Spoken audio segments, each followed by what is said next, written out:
Turabaye ikaze mwese mukoma gukurikirana ETBC TV mukaba muri kumwe na Angelique Miradi size 611 nibagiye kugira subscribe share like na comment kugira ubashe kuronka ibikorwa bishasha bica kuri TV yanyu ETBC TV uno wamanya tubashikiza amakuru y'inkino y'abavugwa mu Burundi no muri za Amerika tuzigiye zitandukanye zivugwa ku isi yose ndetse no ku mugabane wa Burayi nkuko bisanzwe turahera amakuru yacu mu Burundi inyuma yaho umugwi wa Vitalo FC utumiwe mu gihugu cy'u Rwanda ugakina urukino rwa kivandimwe n'umugwi wa APR nuko umugwi wa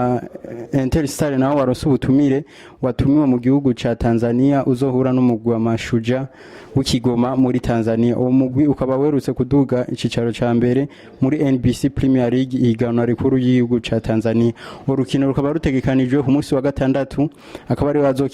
azokinwa urwo rukino hagati y'umugwi wa Mashuja FC wo mu gisagara ca Kigoma mu gihugu ca Tanzania wakira umugwi wa Interstar wo nga mu Burundi yindi nkuru ikiravugwa mu Burundi duca ku mukinyi asanzwe azwi ku izina rya Sumani nawo bari mwabonye mu nkino za nkuru nziza cup akinira Flambeau du Centre ageze muri Vitalo uwo mukinyi hagati yasinye amasezerano y'umwaka umwe muri uwo mugwi werutse gutahukana igikombe citiriwe nkuru nziza cup naho bari ahora ari mu mugwi wa Messager Ngozi ariko yamaze gusinya umwaka umwe ari kumwe n'umugwi wa Vitalo FC hano makuru tubafitiye kuno munsi avugwa ngaha mu Burundi dugiye muri za Amerika tuzigiye zitandukanye zivuga ku mugabane wa Burayi turahera mu mugwi wa FC Barcelona na kindi ngo kiravugwa mu mugwi wa FC Barcelona atari depart y'umukinyi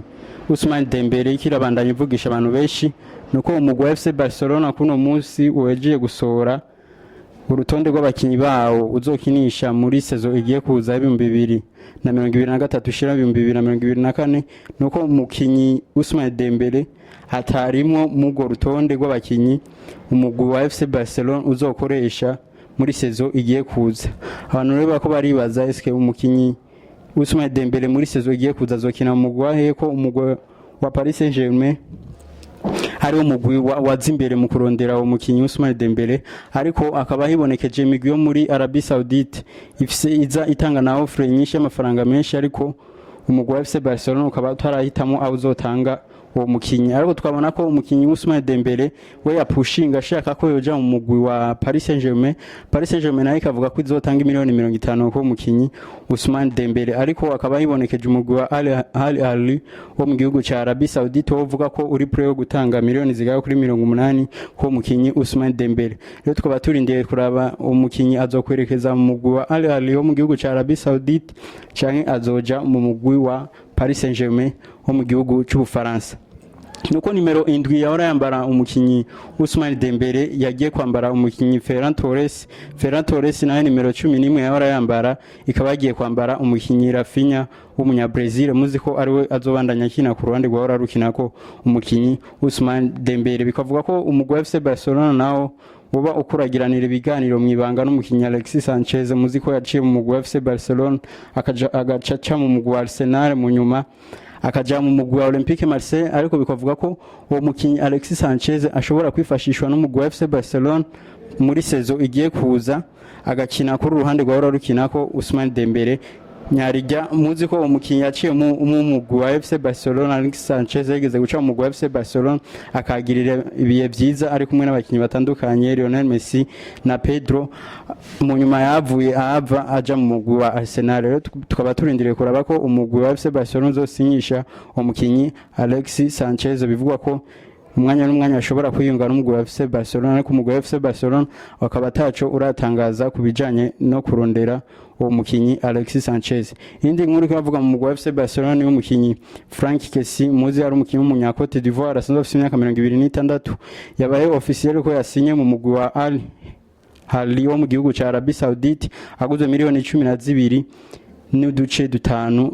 mu mafaranga y'amayero rero umukinyi w'umunyafrika asanzwe afite urukoba rwirabura akomoka ku mugabane wa Afrika akava mu gihugu ca Cote d'Ivoire akaba atabasha kugira amahirwe yo gukina mu mugwi wa FC Barcelona aho akinye saison imwe yonyene muzi ko umukinyi yagize ibiye byiza gikina mu mugwi wa AC Milan mu nyuma agomwa n'umugwi wa FC Barcelona yiyunze n'umugwi wa FC Barcelona muri saison irangiye y'ibumbi 2022 shiri 2023 ariko akaba ataronse amahirwe yo gukina mu mugwi wa FC Barcelona akaba yahisemo kuja rero mu mugwi wa Al Ahly wo mu gihugu ca Arabie Saoudite ku myaka 26 gusa akaba yasinye contrat y'imyaka 5 akaba yaguze n'amafaranga agera kuri miliyoni 12.5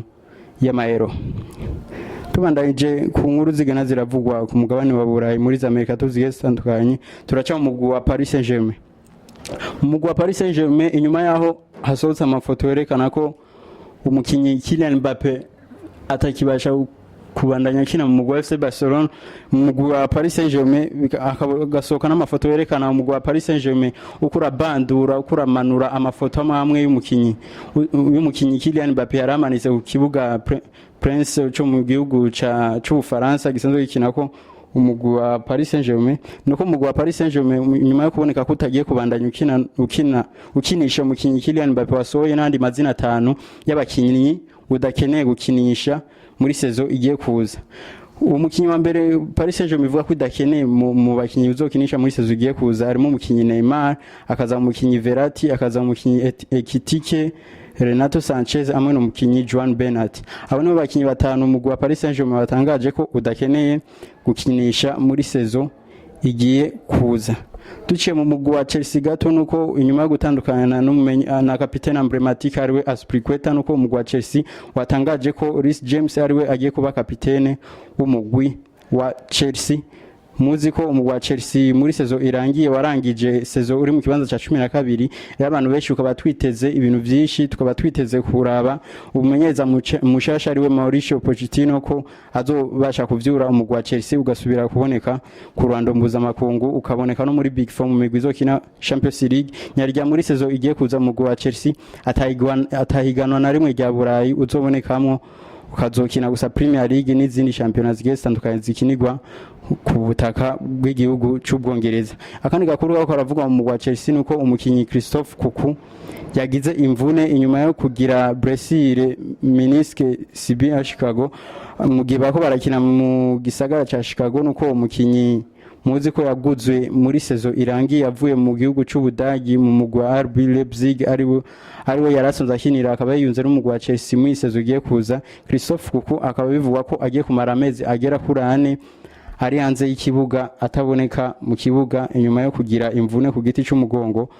Uwo mukinyi rero mushasha muzi ko umugwi wa Chelsea ari wo wari witeze ko uzogira ko muri saison igiye kuza, ariko akaba yagize imvune izo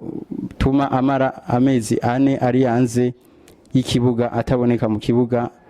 ari kumwe n'umugwi wiwe wa Chelsea. Kandi gakuru aho karavuga umugwi wa Chelsea nuko inyuma yo kuvunikisha umukinyi Christophe Kuku, umugwi wa Chelsea wo bukuriyumvira kuzana umukinyi Dusan Vlahovic. Dusan Vlahovic rero akaza mu mugwi wa Chelsea nuko umugwi wa Chelsea usanze wegukira umukinyi Romelu Lukaku, biko biravuga ko umukinyi Romelu Lukaku yoca aja mu mugwi wa Juventus, mu mugwi wa Juventus ugatanga umukinyi Dusan Vlahovic nawe agacaja mu mugwi wa Chelsea, bakagira exchange yabo bakinyi bagera kuri 2. Chelsea gatanga Romelu Lukaku mu mugwi wa Juventus, hama umugwi wa Juventus nawe gatanga Dusan Vlahovic mu mugwi wa Chelsea. Ivyo tukaba turindire turabe aho bizogenda biherera mu mercato. Muzi ko izorangira kuri kwigenekerezo rya 31 z'ukwezi k'umunani dusanzwe turimo. Inyuma yo guca mu migwi ya FC Barcelona akamara imyaka myinshi ariko arakinira, akabaca no gutahukana ibikombe bigiye bitandukanye, akina no mu guserukira igihugu wa Espagne aho yatahukanye n'igikombe ca Euro, agatahukana na Mondial ya 2010 muzi yabereye mu gihugu ca South Africa. Wanawe sundi ni André Iniesta ku myaka 39, akaba yiyunze n'umugwi wo mu gihugu ca Dubai, uwo mugwi usanzwe witwa Emirates Club, akaba yiyunze no mugwi asinye contrat y'umwaka umwe gusa. Umukinyi rero yagiye arandikisha amateka atandukanye, mukaba mwumva ko akiboneka mu kibuga ku myaka yiwe 39 ni André Iniesta. Abantu benshi bagiye barabona bari bafise duo yarigizwe André Iniesta ari kumwe na Sergio Busquets ari kumwe na Xavi Hernandez mu mugwi wa FC Barcelona. Rero bose bakaba barahagaritse gukina umupira w'amaguru, ariko André Iniesta we akaba akibandanya gukina umupira w'amaguru ku myaka 39, akaba yasinye mu mugwi wa Emirates Club wo mu gihugu ca Arabi Saudite. Duce mu mugwi wa Manchester City nuko umukinyi Kyle Walker muzi ko byagiye biravugwa ko agomba kuyunga n'umugwi wa Bayern Munich wo mu gihugu cy'Ubudagi, bikaba biboneka ko Kyle Walker yabaye convainced n'umugwi wa Manchester City akemera kongereza amasezerano y'imyaka 2 azomushikana mu 2025 akinira umugwi wa Manchester City. duce mu mugwa Manchester United nuko kapiteni wa emblematique ari we Harry Maguire bivugwa ko agiye kwiyunga n'umugwa West Ham ikavuga ko yiteguriye gutanga miliyoni 35 kugira isinyisho mu kinyo mwongereza. Harry Maguire muzi ko yahora kina mu mugwa Manchester United atabasha kugira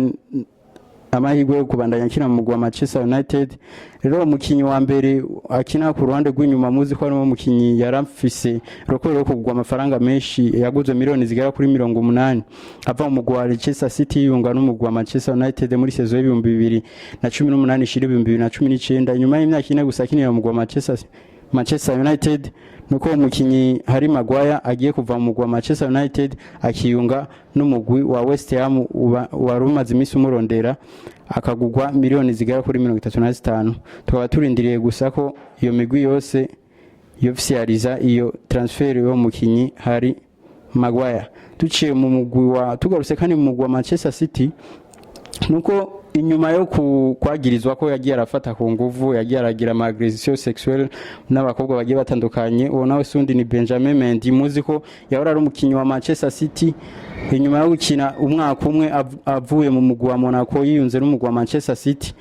aho ya ubutungane bwace bumurega ko yagiye arafata ku nguvu abakobwa bagiye batandukanye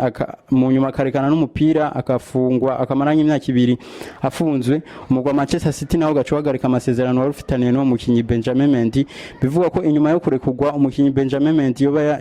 yakusanyije ibirego agiye kurega umugwa Manchester City kugira amasezerano yarafitanye n'umugwa Manchester City asubire gusubigwamo umugwa Manchester City ubashe kuriya amafaranga wari kuriya uwo mukinyi Benjamin Mendy muzi ko ari umukinyi w'umufaransa yahora kinira umugwa Monaco yaguzwe n'umugwa Manchester City mu 2017 ariko akaba yakinye saison zibiri zonyine ari umugwa Manchester City. Ubutunganya bugaca bumwagiriza ko yoba afise ibintu yagiranye bibi yafashe ku nguvu abakobwa bagiye batandukanye. Rero agafungwa umugwa Manchester City naho gacuhagarika amasezerano bafitanye no mukinyi nuko mukinyi rero inyuma yo kurekugwa n'ubutunganya bw'igihugu cy'Ubwongereza rero avuga ko agiye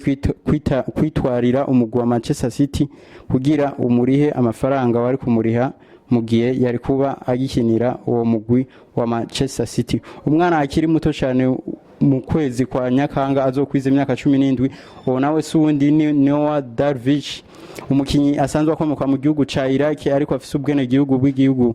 ca Alemanye akaba ari umudagi. Uwo mukinyi rero Noah Darvish afise imyaka 17 akaba agiye kwiyunga n'umugwi wa FC Barcelona akazosinya imyaka igera kuri 3 ariko arakinira umugwi wa FC Barcelona. Inyuma yaho umugwi wa FC Barcelona takaje umukinyi Arda Güler yasinye umugwi wa Real Madrid bikabiboneka ko umugwi wa FC Barcelona nawo warondeye umwana akiri muto ucumusinyisha contrat y'imyaka 3 gusa umuguze miliyoni 2.5 ariko ijatangaje abantu benshi nuko umukinyi yaciye ashigwa kuri clause liberatoire yo muri Aridi wose ariko umwe n'umugwi wa FC Barcelona ku myaka 17 gusa agashigwa kuri clause liberatoire yo muri Aridi akaba ari ibintu byagiye biratangaza abantu benshi. Uwahora ari umukinyi wa Real Madrid uwo nawe sundi ni Sergio Arribas akaba yasinye mu mugwi wa Almeria contrat y'imyaka 6 izomugeza mu 2029 akaba yaguzwe miliyoni zigera kuri 6 akaba yaguzwe miliyoni zigera kuri 6 aguzwe n'umugwi wa Almeria agiye gutandukanya n'umugwi wa Real Madrid. Ari mu makuru tubafitiye kuno munsi.